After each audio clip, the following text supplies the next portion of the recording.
Good morning all to all my tinnitus warriors out there. Couple things before I start. I just want to say I know that I have not been posting consistently. I kind of try to post when I'm feeling up to it, feeling better. I know I need to do better in that regard, and I'm going to try, but I really do appreciate the messages that you guys send me, encouraging me, telling me that you miss my videos and you miss me posting, and that really pushes me to get back up and do it. Second of all, I do not have a microphone. I changed my phone. My mic doesn't work, so I hope that it comes out okay and that you guys can hear me, so just bear with me. What I want to talk about today is something that I stumbled across in therapy over the last couple of weeks. An interesting concept.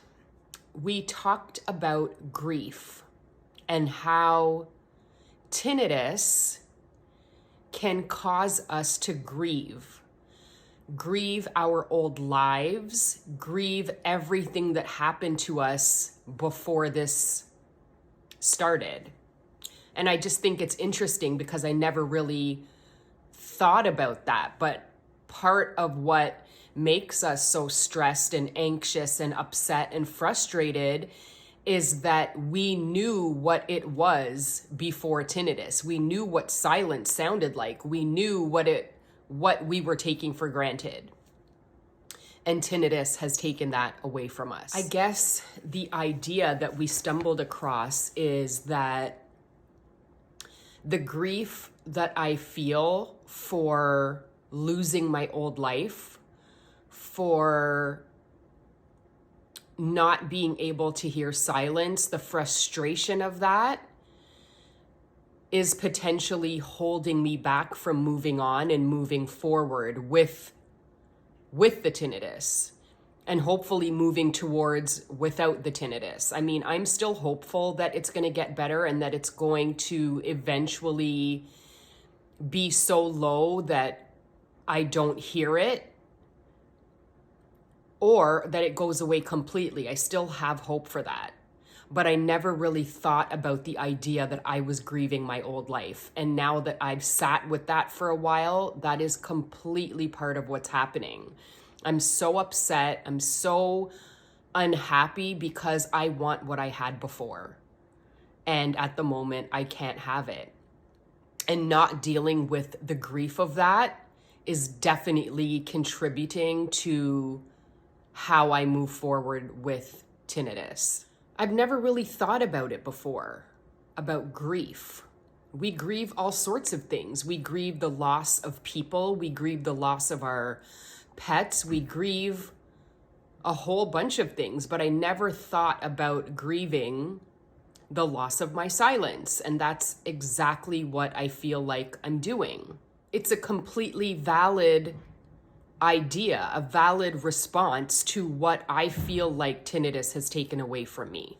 I'm essentially grieving the life that I used to have before tinnitus started. Grieving my life, grieving silence, grieving spontaneity of things that I used to do, parties I used to go to, gatherings I used to go to, get-togethers with my family and friends.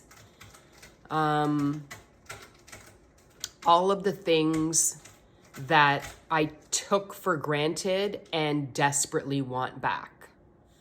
Do I think that I can have those things back again? Yes. But it's going to take some work on my part to figure out how to let go of the negative emotions that I have attached to tinnitus. Over the past 6 months or so, I'd say from June, I felt like my tinnitus was stuck and that it wasn't really getting any better. And over the past couple of weeks, I don't know what's changed. I don't know if the volume is decreasing or the intensity of the noise or the quality of the noise is changing, becoming less aggressive, but something definitely has changed in the last couple of weeks. So we know that the nature of tinnitus is up and down. and that it's ever changing all the time. So it's going to take me a couple more weeks to figure out whether or not what I'm feeling is sticking, whether or not the volume really has decreased. And if it has, then that's a really good indication that I need to keep up with the things that I am doing to ensure that it continues to decrease. For now, I think what's important is that I have to dive a little bit deeper into this idea of grief, and maybe letting go of some of that will help me to let go of the negative emotions that I have attached to the tinnitus. Letting go of the pain, the anger, the frustration, the sadness that I feel. And in doing that, deal with my grief of my old life. And maybe dealing with that grief and letting it go will help propel me forward and encourage the tinnitus to keep decreasing and to keep becoming less aggressive, less intrusive, less bothersome. That's what we're working towards is, either habituation or the tinnitus going away completely. I'm wondering if any of you have ever thought about grief in this way. I'm interested in your comments. Let me know what you think. Do you think this is a valid idea? And I don't know. Let's see how it goes. I'm going to see you guys soon. Bye.